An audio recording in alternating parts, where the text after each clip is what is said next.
Price Lord. கர்த்தருக்குள் பிரியமானவர்களே, தெய்வ ஆசீர்வாதம் யாருக்கு? ஆம் பிரியமானவர்களே, இன்று நாம் ஆசீர்வாதம் ஆசீர்வாதம் ஆசீர்வாதம் நாம் அநேகர் ஏதோ ஒரு ஆசீர்வாதத்தை கர்த்தரிடத்திலிருந்து எதிர்பார்க்கிறோம். ஆனால் கர்த்தர் எப்படிப்பட்டவர்களை அல்லது யாரை ஆசீர்வதிப்பார் என்று அறிந்து கொள்வோமாக. முதலாவது, கர்த்தருக்கு பயப்படுகிறவர்களுக்கு தெய்வ ஆசீர்வாதம். 115 சங்கீதம் 13 இரண்டாவது, நீதிமான்களுக்கு தெய்வ ஆசீர்வாதம். நீதிமொழிகள் 10 மூன்றாவது, தாராள மனமுடையவனுக்கு தெய்வ ஆசீர்வாதம்.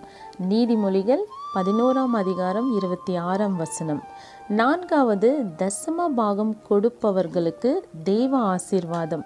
மல்கியா 3 ஐந்தாவது, உண்மையுள்ளவர்களுக்கு தெய்வ ஆசீர்வாதம். நீதிமொழிகள் 28 ஆறாவது, மாசற்ற இருதயம் உள்ளவர்களுக்கு தெய்வ ஆசீர்வாதம்.